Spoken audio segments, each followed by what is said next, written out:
All right, hey everybody, welcome back to another race recap video. Here we are at our favorite land park Criterium course. This is it's probably honestly the most filmed and uploaded Criterium course on YouTube.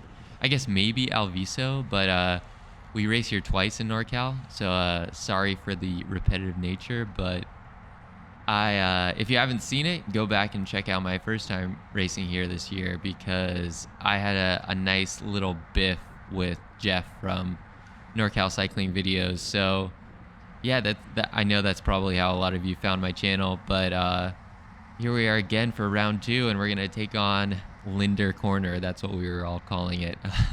So sorry, Jeff.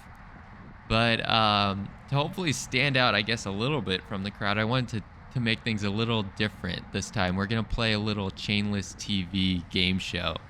So how this is going to work is I'm going to pick out a few situations in the race where I thought something interesting was about to happen, and I'm going to freeze the frame, and then I'm going to let you guys decide what you think I should do. And then we're going to see what I did. And yeah, I guess I'm the judge here, so take that for what it is. I'm just some guy on the internet.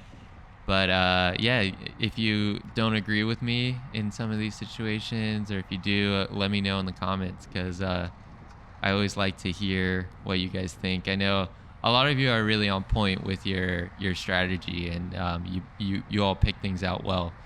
So let's get into this and see how it works.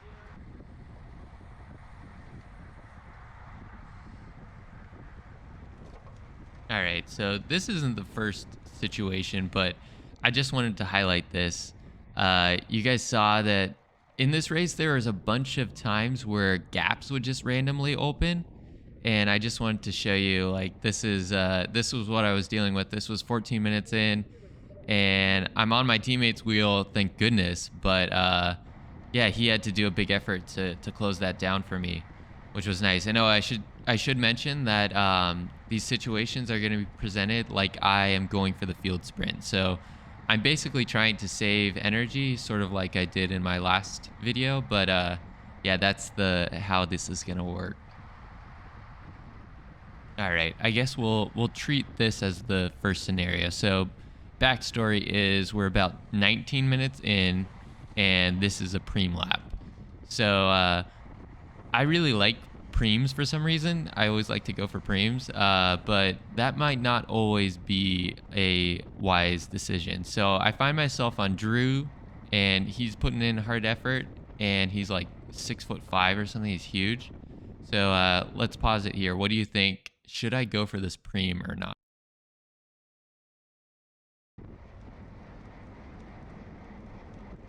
So yeah, of course I go for this, because I'm not very smart. No. So my feeling on preems is, if you are going for the sprint, I think it's okay to go for preems. It's probably not optimal, especially if you want to win the race. It's because it's just you're burning matches. But if you're sitting in all day and you have plenty of time to recover, and like I said, this was pretty early on, I think it's okay to go for the preems. But I think I'll put the right answer that you probably shouldn't have gone for this preem, especially considering I thought it was for money, but it was actually for this weird kind of like backpacker pour over coffee things. And I'm definitely a coffee snob and probably won't be using those. But yeah, so I think it's okay if you're sprinting, not the best, but preems are a great time if you're going for a breakaway to try to counterattack the preem and get something going. I can't tell you how many times breaks have gone the lap after a preem because somebody like me is dumb enough to sprint for this little like coffee kit, and then somebody counterattacks over that and they're gone. So yeah, it sort of depends on what your goals are and what type of rider you are, but for that one, I think it was kind of dumb to burn a match for some coffee. All right, next one. Let's see. So I showed you at the beginning of the race that for some reason today there were these gaps opening up, and So we're 28 minutes in to give you a ballpark, and I see up ahead. There's a gap. So I'm in the split. And what do you think? Should I close this myself? Should I sit in and let other people close it? What do you think?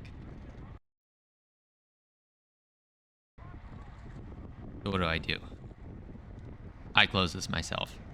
So I actually think the correct answer is to wait. So if you saw the jersey of the rider that I was behind, that was Blake from Volet, and yeah, he had stars and stripes um, on his jersey. So he's a former national champion, and he's strong, and he's gonna be there at the end. So I should have probably lent on those guys to close it down, and I do this big effort, and look at the field is all bunched up. So someone hit the gas and a split formed.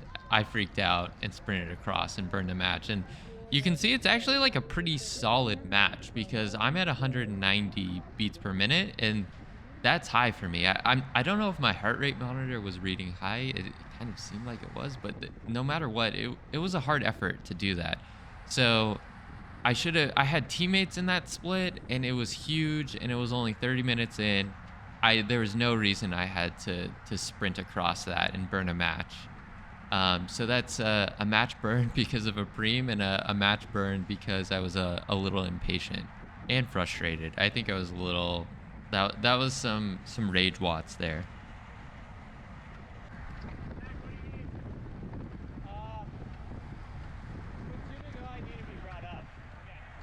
All right, not a scenario, but I just wanted to play that little audio. So communication is huge, and this is probably something that we've improved on most with my Tarun Elite team. So my teammate Zach just came up to me, and he had been attacking all day and just being a baller. Check out his YouTube channel. I'll put a link to it. But he's riding super strong for us, and he speaks French. He's like hottie. He has a mustache. Go check out his YouTube channel. But he asked me, what do you need? And I told him I need to be brought up with 2 to go. So that is, it's cool that he asked me that. And it's super helpful to me because as you can see, I'm going to hitch a ride on his wheel, and he's going to save me from doing a big effort in the wind because it's starting to pick up here. Mike's Bikes is going to start moving to the front, and it just gets super hard to move up without spending a load of matches. So yeah. Okay, so we're coming down to it. When we cross the finish line here, we have 1 to go. And I wanted to put up this scenario, and it's not about me or a decision I make, but it's about this rider in the yellow helmet right there. He was being really aggressive, and I think there's something that we can learn about this. So what do you think? How aggressive should you be in the last lap of a crit? So he almost got tangled up there with Andrew from Mike's Bikes, and I think he's giving him an earful, and a lot of people are yelling at him. And of course, Wout van Aert in the final kilometer of a road race isn't going to be like, hey, Mr. Pogacar, can I have that wheel? You have to find the balance between being assertive but also kind of being respectful.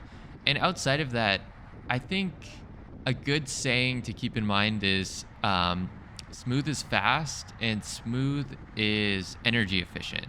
So if you're fighting for every wheel that goes by, you only have so many of those efforts in there. As Matt is just getting a little tangled up with him, but yeah, I think just from an energy saving standpoint, it's not worth it to do stuff like that. And I almost feel when I see people doing that, I almost know that they aren't going to really be a factor in the final because they spent so much energy. As you can go back and replay that, but Ryan from Mike's Bikes just clipped the pedal major.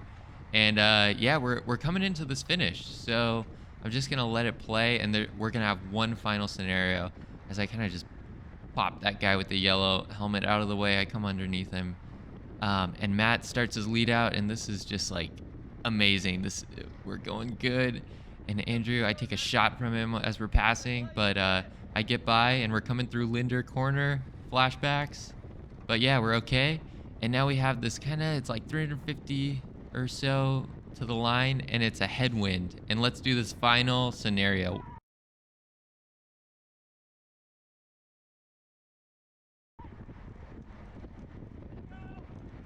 All right. So what did I do wrong as Ryan from Mike's Bikes rips past me? And this one is pretty simple. I just hesitated, and I think I need to start my sprint.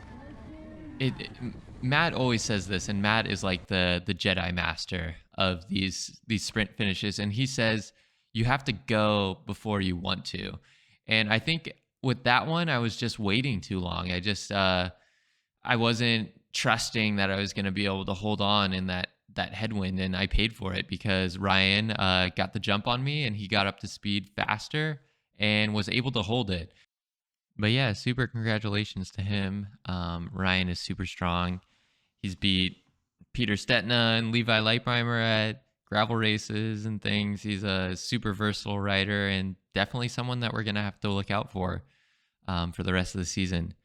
But I just want to thank my teammates. They rode amazing. That one was on me, and hopefully I can pay them back in the future with a win.